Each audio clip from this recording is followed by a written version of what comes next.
교통사고에서 가장 많이 이슈화되고 대중적으로 가장 많은 분쟁이 발생하는 게 어떤 상경명일까요? 바로 교통사고, 디스크 관련 질환, 추간판 탈출증, 추간판 장애에 관련된 문제일 겁니다. 보게 되면은 목 디스크, 허리 디스크 뭐 이렇게 얘기할 수 있는데요. 목 쪽에 추간판 탈출증이 발생하면 목 쪽으로 해서 어깨 축지, 상박으로 해가지고 저림 증상이 발생할 수 있고요. 그 다음에 허리 쪽으로 디스크 문제가 발생되면은 둔부, 엉덩이, 허벅지 쪽으로 이렇게 저림 증상이 발생할 수 있어요. 보게 되면 이제 사례자분께서는 교통사고 발생을 했고 후미추돌 사고로 자동차가 굉장히 많이 파손이 됐죠. 우선 피해 차량보다는 뒤쪽에서 충격한 가해 차량의 모습을 봤을 때 그 충격이 얼마나 컸는지 좀 확인이 됩니다. 이제 저희가 추간판 탈출증 관련해서 디스크 질환 관련해서 손해사정 업무를 진행할 때는요, 무조건 검토를 해야 되는 부분이 목이라던가 허리 쪽 MRI 차량 내용 검사를 우선 확인을 해야 되고요. 그 다음에 탄독지, 그 다음에 차 망가진 이제 상태로 확인을 해야 돼요. 이제 교통사고가 발생을 했고 목에 어떤 문제, 허리 쪽에 어떤 문제,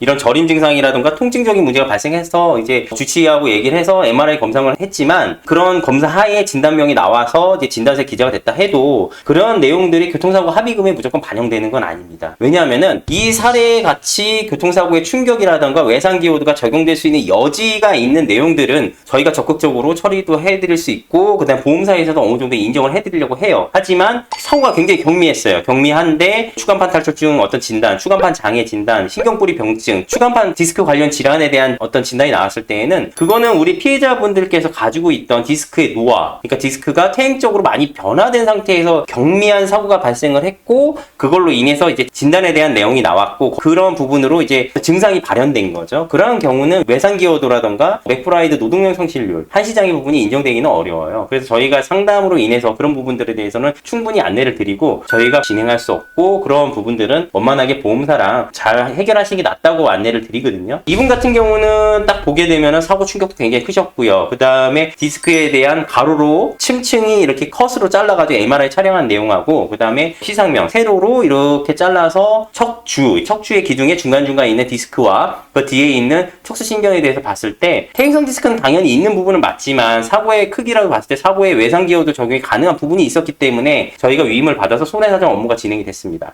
나는 여태까지 사고 이전에 디스크 진단을 받아본 적도 없고 목도 허리도 뭐 한 번도 아파본 적도 없고 이런 증상을 받아본 적도 없고 진단도 받아본 적이 없다 하시지만 사고가 경미한 사고로 발생을 한 부분에 있어서는 퇴행적인 요소가 크다는 거예요. 어디까지나 검사를 했고 배상의학적인 평가라던가 모든 부분들을 종합적으로 봤을 때 인정되는 사례가 있고 인정되지 않는 사례가 있다는 거예요. 그래서 검사 내용, 판독지, 차량 상태 더불어서 이제 그 당시 사고 당시 블랙박스 영상이 있다 그러면 얼마 사고가 크게 났는지 그런 정황들도 살펴볼 수가 있겠죠. 그래서 결과적으로 이분께서는 저희가 손해사정 위임을 받아서 업무 처리를 했을 때 이 추간판 탈출증, 이제 요추 디스크 관련해서 김선사가 이제 손해사정으로서 보험사로부터 최종적으로 확정받은 손해액이 1,200만 원 이상의 손해액을 확정받았죠. 교통사고 디스크 질환 관련해서는 굉장히 잘 처리된 사례에 해당되고요. 피해자분께서는 굉장히 만족했던 사례에 해당됩니다. 교통사고 디스크건 관련해서는 상담이 가장 많이 이루어져 있고 업무도 많이 처리하고 있지만 생각보다 보상 처리가 그렇게 쉬운 부분은 아니에요. 그러한 부분들이 있기 때문에 보험사에서는 굉장히 소극적으로 나오게 되고요. 그 다음에 퇴행적 요소가 무조건 섞여 있다 보니까 우선은 그냥 2주 진단, 타박상, 2주 염자 아니면 디스크 관련 질환의 진단이 나왔다고 하더라도 우선은 그 부분에 대해서 인정할 수 없습니다라는 형식으로 나오기 때문에 피해자분들께서는 내가 가지고 있는 증상에 대한 명확한 입증 자료를 증빙하셔가지고 그런 부분으로 손해액이 확정이 돼야 된다는 거예요.